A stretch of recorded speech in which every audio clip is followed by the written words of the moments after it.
अभाव किस चीज का? दर्पण है, चेहरा भी है। और किसी ने कहा आपकी सूरत इसमें देखो, क्या देखे इसमें? इसमें तो मेरी सूरत दिखाई नहीं देगी कभी। भाई क्यों नहीं दिखाई दे रही है? तेरी तस्वीर तेरे हाथ के दर्पण में क्यों नहीं दिखाई देती है? आत्मा का प्रतिबिंब मन में पड़ता है। जब मन पर परमात्मा का पारा चढ़ता है, मन रूपी शीशे पर जब परमात्मा का पारा चढ़ जाएगा तो आत्मदर्शन हो जाता है, निज दर्शन हो जाता है। अब निज दर्शन होने के बाद करने का कुछ भी नहीं रहता।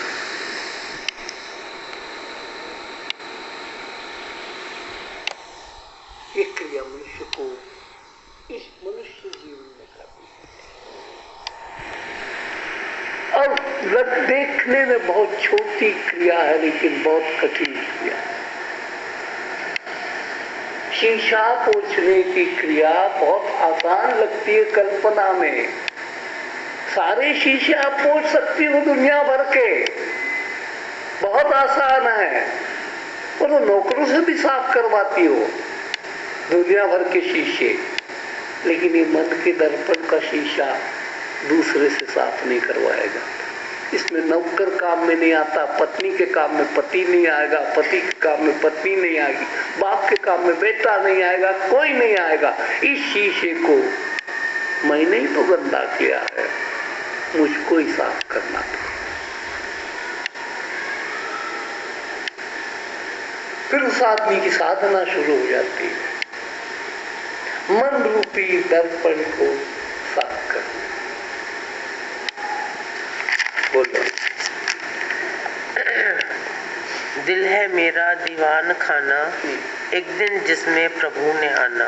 खोलूं किवाड़े भागे अंधेरा, हर कोना मैं प्रकाश भरूं, मैं मन का शीशा साफ करूं। दिल है मेरा दीवान खाना, घर का सर्वोत्तम कमरा, उसको दीवान खाना।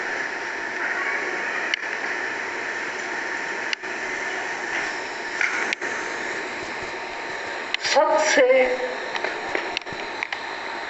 स्वागत की जो दिन भर की क्रियाओं में सबसे क्रिया होती है अतिथि का स्वागत।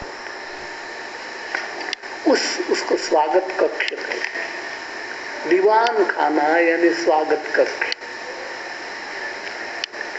GIN जहाँ हम कहते हैं उसका नाम दीवान खाना। अब दिल है मेरा दीवान खाना, और दीवान खाने का जो श्रृंगार होता है, ठाठ होता है, सजावट होती है, आपके संसार के सारे कमरों से बढ़िया होती है। इसलिए हमारे पूरे शरीर के अंदर जो आपके मकान की, कोठी की, घर की रचना है, पूरी की पूरी इसमें रसोई घर भी है, बाथरूम भी है, बेडरूम भी है, दीवान खाना भी है, गेस्ट रूम भी है, सब कुछ है। ये कोई कम कीमत की कोठी नहीं है। इसको कोठी क्या कहना, महल कहना चाहिए। जिसमें महान आता है उसको महल कहते हैं, जिसमें महान रहते हैं उसको महल कहते हैं। महल कभी किसी कंगाल के नहीं होते, सम्राट के होते हैं। अब कौन सा सम्राट आना है इस महल में? विश्व सम्राट, त्रिभुवन सम्राट, त्रिलोक सम्राट। क्योंकि आपका दीवान खाने में अगर कोई ना आए तो आपको कैसा लगेगा? घर बनाया, मकान बनाया, बैठक का कमरा, स्वागत का कमरा बहुत बढ़िया बनाया, कोई आने कोई तैयार, बेचैनी हो जाएगी आपको।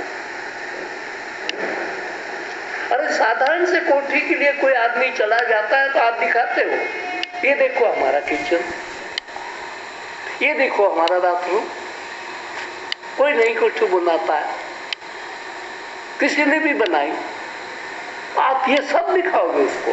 ये तो हमारा बेडरूम है, या छोटा बेडरूम है, या मेहमानों के लिए है, या हमारा किचन है, ये सब देखो। और ये हमारा ड्राइंग रूम है, ये देखो।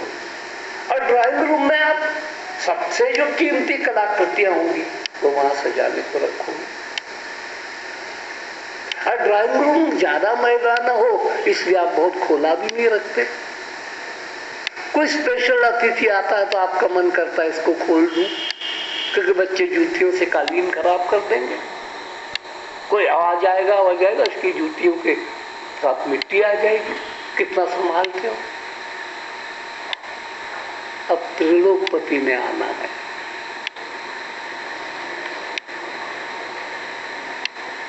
और जन्म जन्मांतर से पुकार रहे आ जा।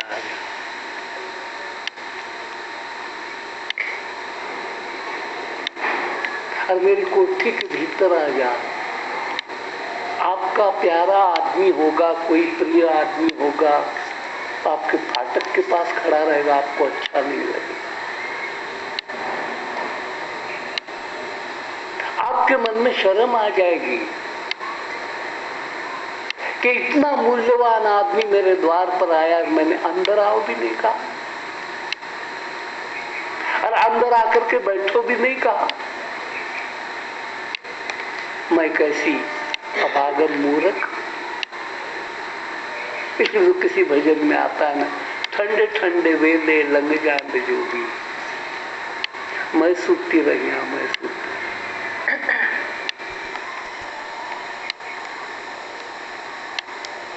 कौन सा ठंडा ठंडा वेला, और कौन से ठंडे ठंडे वेली में लंग जान दे जोगी। जिस समय आपका प्रेयर का टाइम होता है, जिस समय आपके चित्त के अंदर संसार की कोई उधेड़ बूंद नहीं होती, संसार का किसी प्रकार का ताप, गर्म हवा उसमें नहीं आती, मान अपमान की गर्म हवा, अहंकार की गर्म हवा, विकारों की गर्म हवा, झगड़े की गर्म हवा, राग द्वेष की गर्म हवा उसमें नहीं आती। वो ठंडा ठंडा वेला। अजोगी लग क्यों जान दे, क्योंकि आप उसको अंदर नहीं लाते। ठंडे ठंडे वेले लंग जान दे जोगी। जोगी को क्या पड़ी है? जोगी को आपके महल की क्या परवाह है? जोगी को आपको दीवान खाने की क्या कीमत है? आप बुलाते तो आएगा, फिर तो उसको कोई फर्क नहीं। लेकिन नींद जो आ गई,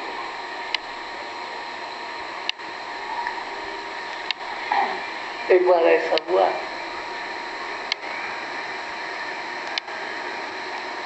विनोबा जी जलंधर में सब जगह मालूम हो गया, संत विनोबा जी आ रहे, कन्या महाविद्यालय सबको संत विनोबा जी, संत विनोबा जी, संत विनोबा जी। अब उन्होंने सोचा होगा शायद हमारी बेइज्जती हो जाएगी, हमारा नाम हो जाएगा, फिर आ जाएगा। क्योंकि जो पब्लिक के भूखे होते हैं वो पब्लिक का तैयार होती है, उसके अनुसार चलते हैं। इनको पब्लिक की क्या पड़ी। और ये जलंधर लांग करके चले, और लोग लेट उठने वाले लोग फिर आपस में बाहर आकर के चर्चा करने लगे। सुना था भाई इश्तेहार भी छपे हुए कि संत विनोबा जी यहाँ से पसार हो जाएंगे, उधर जाना है, उन्होंने आगे चले जाएंगे। गए क्या वो? तो फिर किसी आदमी ने कहा वो तो सुबह 4 बजे चले गए। उनकी सारी संत मंडली 4 बजे यहाँ से निकल करके बाहर चली गई। और ये बात इस आदर्श नगर की है। उन्होंने ठहरना था आगे कॉलेज, खालसा कॉलेज, और आए इधर होशियारपुर की तरफ से और सारा जलंधर पार करके चले गए लोग सोते हुए। हमारे जीवन का भी ऐसा नहीं होता। ईश्वर रूपी जोगी आपके दिल के द्वार पर से चला जाता है और हम सोते रहते हैं। जिंदगी का एकमात्र चांस, सारे जीवन की एक पुण्य घड़ी जो फिर से दोबारा नहीं आने वाली, वो हमारी नींद में खो जाती है। ठाकुर लंघ गए। जिसने मेरा दिल का दीवान खाना, जिसने एक दिन प्रभु ने आना। आगे खोलूं किवाड़े भागे अंधेरा, हर कोने में प्रकाश भरूं मैं मन का शीशा साफ। हाँ, आगे खोलू किवाड़े। हमको घुटन में रहने की आदत है।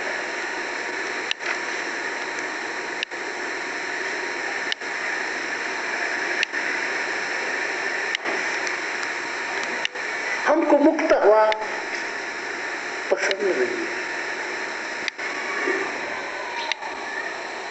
मुक्त हवा से हम घबरा जाते हैं। हमको गिच्चड़ पिच्चड़ भीड़ चाहिए।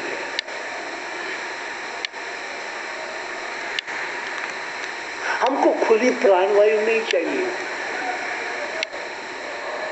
हमको जहरीली हवा की आदत पड़ गई है। हमारे नाक को भी जहरीली हवा का व्यसन लगा हुआ है, जैसे बीड़ी फूंकने वाले को बीड़ी का व्यसन लगता है।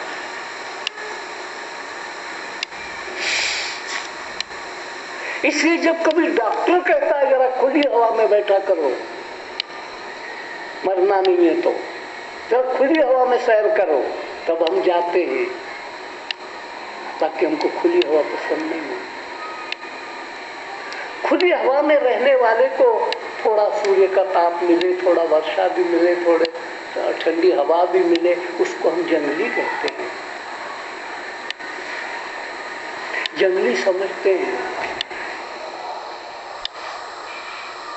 नकली हवा अच्छी लगती है, असली हवा हमको पसंद नहीं। इसलिए काके को भी जबरदस्ती कहेंगे काके बाहर न जाना, ठंड लग जाएगी। और काका है, अभी नया ताजा अनुभव हो गया इसको खुले संसार का। पहले वो बंद कमरे में ही तो था काका, 9 महीने था। किधर काका? घुटन में ही तो था। मजबूरी थी उसकी, क्या करेगा? 9 महीने कंपलसरी उसको रहना पड़ा घुटन में, और दूसरे की प्राणवायु पर जीना पड़ा, और स्वतंत्र हो गया। अपनी प्राणवायु अपने नाक से लेना चाहता है। पहले माँ के नाक से प्राणवायु खरीदता था वो दान में, अब मुक्त होता है। तो ऐसे बच्चों को पैक कर देते जन्म के, पूछो इधर से लपेटेंगे, उधर से लपेटेंगे, उधर से लपेटेंगे, जैसे प्रकृति इसकी दुश्मन है।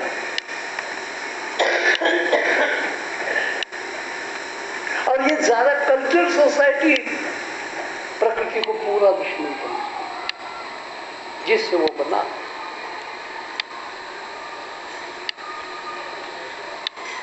इसलिए फिर उनके बच्चे कमजोर रहते। दर्द थोड़ा सा कुछ हो गया, सर्दी हो गया, थोड़ा सा हो गया जुकाम हो गया, थोड़ा सा हो गया ये हो।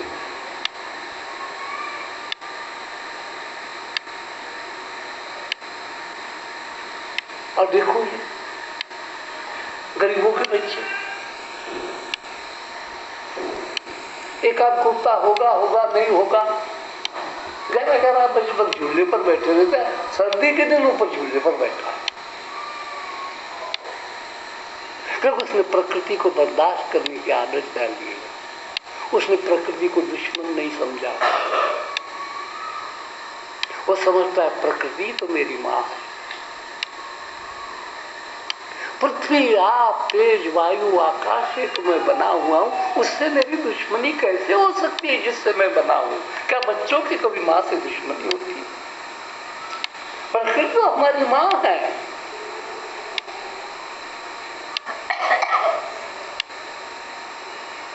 लेकिन लोग समझते कोई मूर्ति बना दो उसको माँ समझो, और जो चारों तरफ व्यापक माँ है, जो मेरे को हर हालत में स्वीकार करने को तैयार है, उसको हमने इनकार कर दिया कि ये हमारी माँ नहीं लगती। हमारी माँ चौखट में तस्वीर में बैठी है, जो हमारी माँ है, दुर्गा देवी। असल माँ प्रकृति है। तो जिसने प्रकृति से झगड़ना शुरू किया, अनबन हो गई, उसकी किससे बनेगी?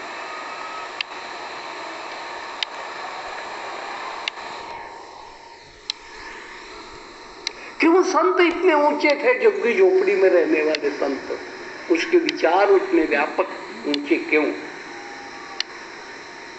कि प्रकृति से अपना नाता जोड़े रखते थे। क्योंकि प्रकृति के वरदान से ही तो हम बने हैं। धरती ने हमको मिट्टी दी, वायु ने हमको हवा दी, अग्नि ने हमको अग्नि तत्व दिया। हम किसी के दान पर पैदा हुए हैं। महाविराट मिट्टी, उसने कहा चल तेरे को पुतला बनाने के लिए मिट्टी दे दे, ताकि तेरा पुतला बन जाए। चारों तरफ फैली हुई जो मुक्त हवा है संसार भर में, कि चल मैं तेरे को थोड़ी सी हवा देती हूँ, जो तू अपने फूकनी में से अंदर डालता जा, बाहर निकालता जा, नहीं तो जिएगा नहीं खाते। नाक और क्या है? फूकनी तो है, फिर चूल्हा फूकने की होती। ले मेरी ओर से हवा ले, मेरी ओर से पानी ले, मेरी ओर से मिट्टी ले, मेरी ओर से आसमान ले। हमारे शरीर के अंदर जो पोलापन है सब आसमान है। हम ठोस बनते तो मर जाते। जो खाली जगह लगती है, इन दोनों नाकों के बीच में खाली जगह है, आकाश तत्वों से बनी है। दोनों कानों के अंदर जो खालीपन है वो आकाश से भरा हुआ है। खाली नहीं है, लेकिन आकाश है।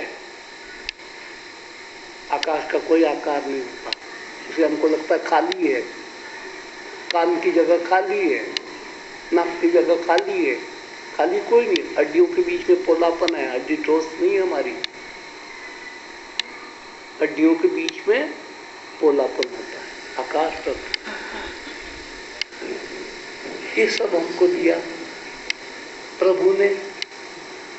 प्रकृति को कहा इस बच्चे को ये जरूरी है, नहीं तो ये बनेगा नहीं। सब दे।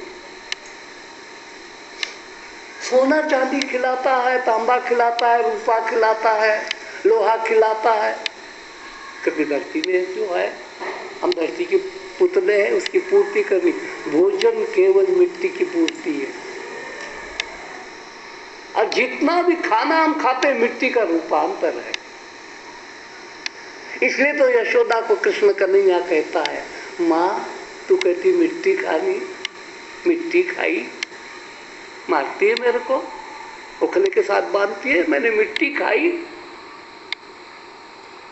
मैं मिट्टी का ही तो हूं। तेरी समझ में नहीं आता कि मैं मिट्टी का, मिट्टी के बिना मैं बन ही नहीं सकता था।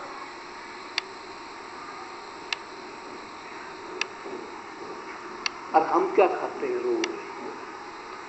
सुबह नाश्ते में मिट्टी खाते हैं, दोपहर को भोजन में मिट्टी खाते हैं, रात को मिट्टी में खाते हैं। सर्वजीत बीमार पड़ गई, शोभा उसके सिराने बैठती है, और एक लाए है सीताफल,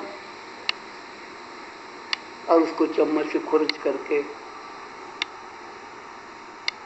तो मेरे को कहते कुछ खाती ही नहीं है, यानी मिट्टी मांगती नहीं है। खाना का अर्थ मिट्टी चाहिए, मिट्टी के लिए मिट्टी चाहिए, पानी के लिए पानी चाहिए, आकाश के लिए आकाश चाहिए।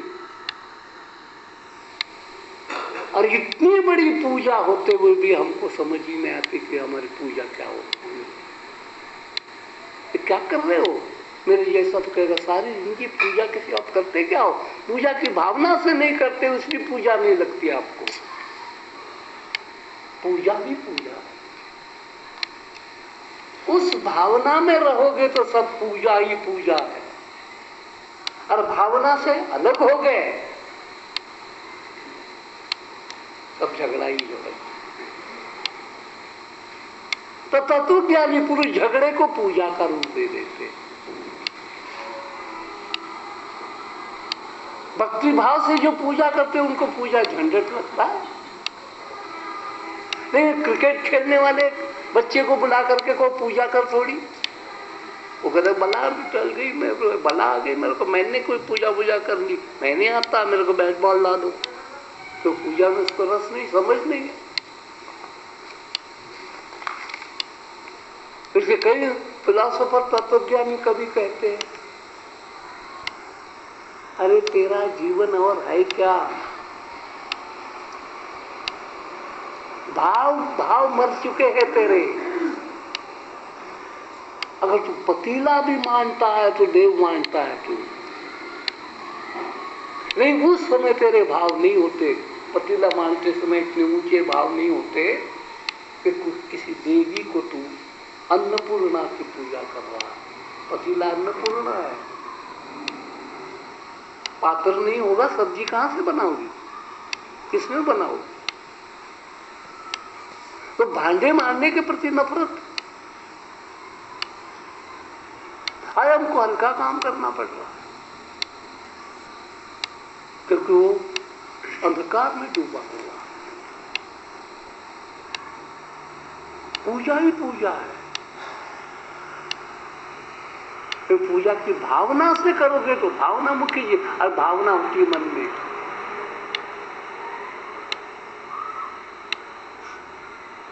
भावना का साधन मन।